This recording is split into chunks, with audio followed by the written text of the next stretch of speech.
الرحيم. اللهم صل وسلم وزد وبارك على سيدنا محمد وعلى آله وصحبه وسلم أجمعين. ازيكم جميعا، عاملين ايه؟ يا رب تكونوا بخير.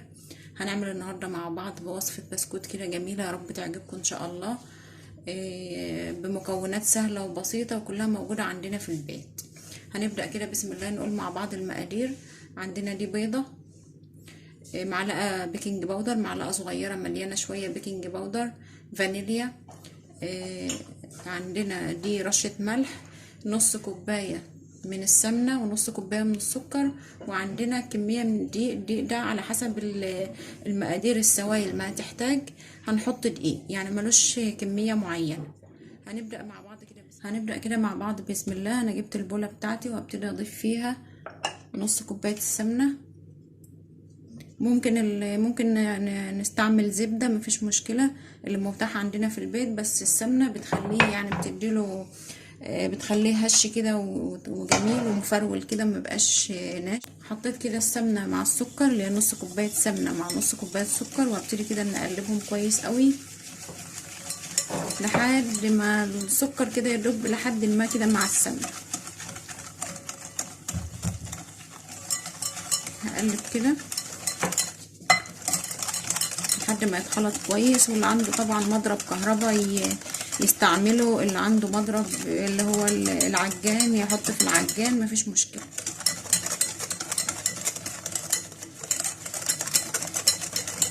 السكر بتاعنا طبعا مش مطحون فهو مش هيدوب قوي، بس مفيش مشكلة يعني. لما اضيف بقية المقادير بتاعتنا هيدوب ويبقى ويظبط زي ما انا عايزاه ان شاء الله. بعد ما نقلب كده والسكر يدوب شوية مع السمنة، هبتدي اضيف البيضة بتاعتي وانزلها كده، اتاكد ان هي نزلت كويس بالشكل ده كده. مادام فيه بيض يبقى هضيف طبعا الفانيليا مع البيض عشان الزفاره بتاعه البيض.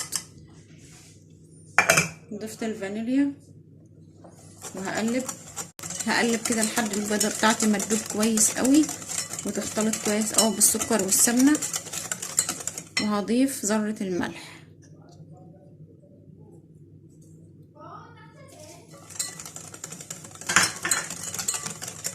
وهقلب برضو كويس لحد ما الاقيه بقى الخليط بتاعي كريمي كده.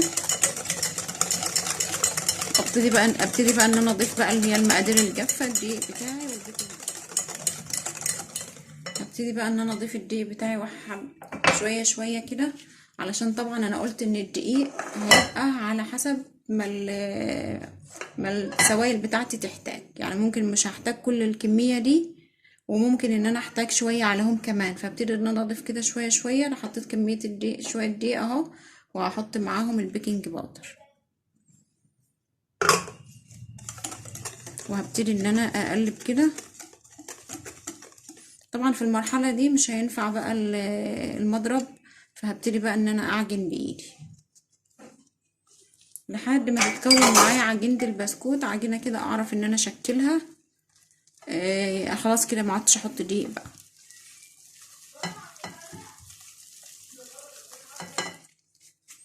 احط كده كمان شويه دقيق.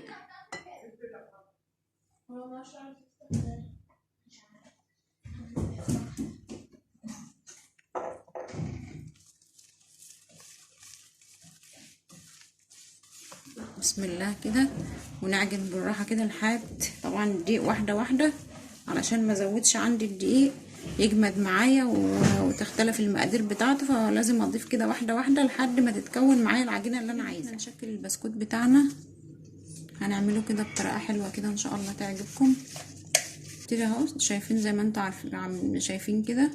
هنعمله كده، وعندي هستعمل في التشكيل بتاعه شوكه، هعمله شكل اسطواني زي ما انتوا شايفين كده، وبعدين اعمله من الناحيه دي بالشوكه، وبعدين اعمله من الناحيه التانية زي ما انتوا شايفين كده. شايفين شكله طالع جميل ازاي. وهبتدي جبت الصينيه بتاعتي اهي. انا مش دهنه الصينيه حاجه ولا زيت ولا سمنه ولا حاجه، لان الماده الدهنيه عندي في البسكوت كبيره او كتيره، فمش هيحتاج ان انا ادهن الصينيه لانه مش هيلزق ان شاء الله. احاول كده ان انا اظبطه ان يبقى كله مقاس واحد، مش واحده كبيره وواحده صغيره ونفس الشكل، علشان يطلع شكل الصينيه كلها شكل واحد كده وتبقى شكلها حلو. انا بعد طبعا ما شكلت بقى كميه البسكوت بتاعتي كلها دخلتها الفرن. طبعا من ساعه ما بدات التشكيل بتاع البسكوت وانا شغلت الفرن على درجه حراره عاليه وسبته على العالي، اخد بالظبط تقريبا يعني بالظبط 10 دقايق. شايفين طالع ازاي؟ شكله جميل وريحته وطعمه تحفه والله. يعني ان شاء الله تجربوه يعجبكم قوي ان شاء الله. انا عشان ممكن هو طبعا بيتاكل ساده كده، هو طعمه حلو مش محتاج اي حاجه ولا اي اضافات تانية.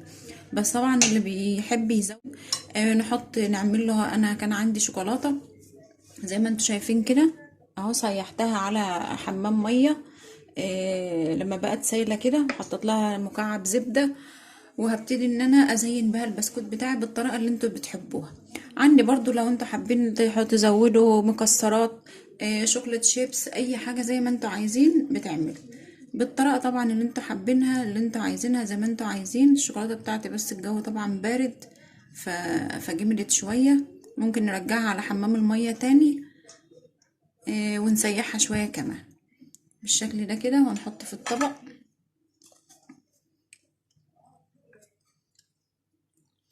اللي حابب زي ما قلت لكم يحط شوكولاته فرماسيلا على الوش، اللي حابب مكسرات مبشوره شوكولات شيبس اي حاجه، لان الشوكولاته بتاعتي دي هتجمد يضيف للبسكوت بتاعه ما فيش مشكله. اللي حابب ياكله ساده كده مع الشاي مع العصير زي ما انت حابين. الشوكولاته بتاعتي جامده كده وشكلها على البسكوت مش حلو، زودت لها شويه زيت شايفه ادوا اللمعه دي وخلاها سايله كده والملمس بتاعها حلو قوي. فانا هعيد بقى معاكم كده التزيين تاني. لما الشوكولاته ظبطت كده شايفين طبعا فرقت جامد في الشكل وفي الملمس وفي كل حاجه اهو. فهبتدي كده اخد دول تاني ارجعهم في الشوكولاته تاني، مفيش مشكله لما تبقى عليهم كميه كبيره من الشوكولاته بس يبقى شكلهم حلو اهو زي ما انتم شايفين كده.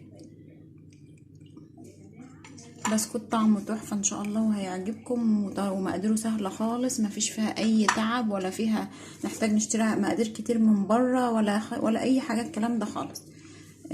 زي ما قلت لكم احنا وصلنا لنهايه الفيديو. يا ريت تعملوا لايك للفيديو وتشتركوا في القناه وفعلوا الجرس عشان توصلكم كل الاشعارات الجديده.